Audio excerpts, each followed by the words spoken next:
feel like a supervillain. Like in movies, they always capture the supervillain and put them in like a glass box for some reason. And I guess I would be Dr. Evil. So you've captured me, Austin Powers, but they foolishly left me a microphone, so it is I who will be capturing your attention. So can we just end the contest now and give me the prize? Keep going. Yes. I wish it would just end right now. I'm kind of nervous, and I told the other comedians that I was nervous about doing this, and they were saying, oh, just relax and have fun, and then the audience will have fun too. The problem is I've never relaxed and had fun in my life, and I don't know if this is the ideal situation to learn how to do that. They say the top 2 fears that people have are public speaking and death, and somehow we've managed to combine the 2. So I could die on stage, or I could die on stage. But I'm not afraid at all of the spaces between these windows and this 5 feet of space underneath. I'm sure the virus knows that it shouldn't be trying to sneak through there, that they can see the intention, and that's what counts.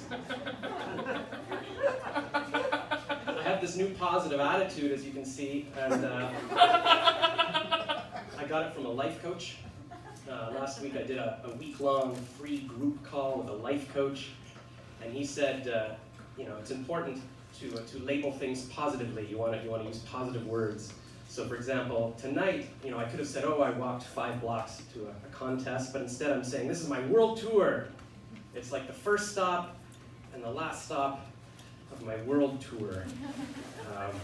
So maybe I need a bit more help with the positivity, but I haven't paid for the year-long life coach program that he wants to sell me, because I still feel like it's a bit sad to admit that I need a life coach, like a coach for just life. Like I feel like if I had a friend, my friend might be like, hey, that's so cool, you have a coach. Like, is he training you to be like in the Olympics, or is it like a coach to do acting and you're gonna win an Oscar? And I'd be like, well, no, it's more like just like, I don't know, he reminds me to get out of bed in the morning, or he says, like, if you're in a restaurant and you're looking at the menu, you should be decisive. You should just like pick the omelet. Like, it doesn't matter what you order. So yeah, that's very, very positive. And what was even more impressive about doing my life coach call was that I was doing it from my parents' basement where I live. I sold my condo just before COVID, and I thought, oh, that's I just want to travel. I'm going to be free to travel, and that was good timing.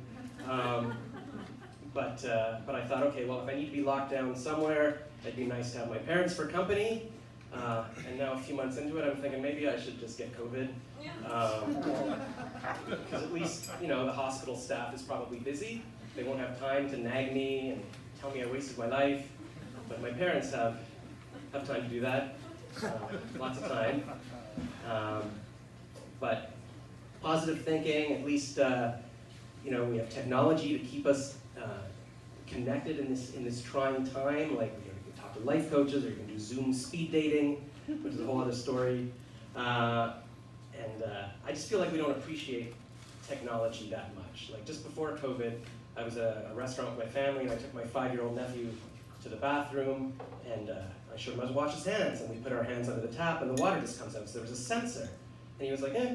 And even I was like, yeah, that's not that impressive, but I wish I had somebody I could tell about this who would be like, wow, like that sounds magical. And so in my head, I imagine I have a time machine, and I'd like to go back in time to the year 1500 to a little village in England, and I talked to a peasant named William, and I told William about this tap, and he was like, that's fantastic, that must save you so much time.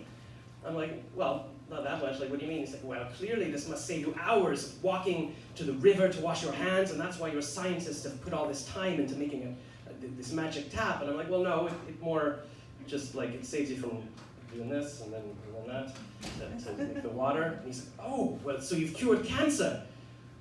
Like, no. He's like, so then why are you guys working on like a tap that saves you from doing this if you haven't cured cancer? And I'm like, listen, you live in a mud hut, William. And he's like, well, you live in a basement. I'm like, well, you don't even have a basement. Well, you don't have a basement. You live in your parents' basement. And I'm like, all right, I need a new imaginary friend.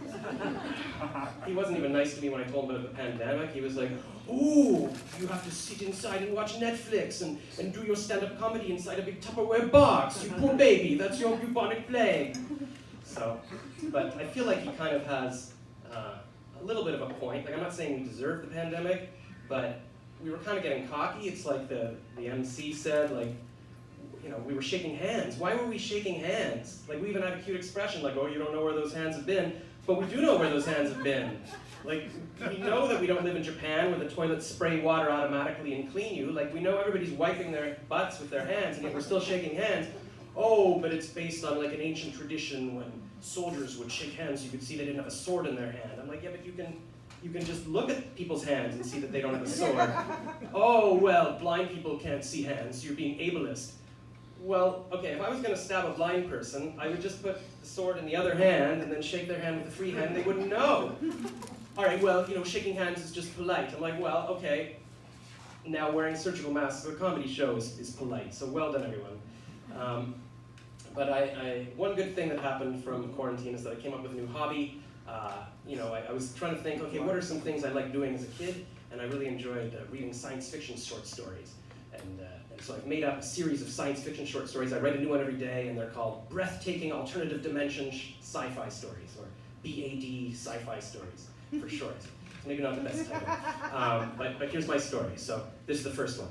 In the year 2050, Citizen XL23 goes to the doctor and says, "Doctor, I know that in our society we have iPhones implanted into our hand, but this COVID thing's been going on for 30 years and I'm sick of reading all the bad news on Facebook, and is there a way to have the iPhone removed from my hand?" And then the doctor takes out a laser and cuts off the man's hand, and the man is like, "Ah, doctor, wasn't there another way?" And the doctor says, "There was another option. You could have just logged out of Facebook and gone for a walk, but Facebook disabled that feature in 2021.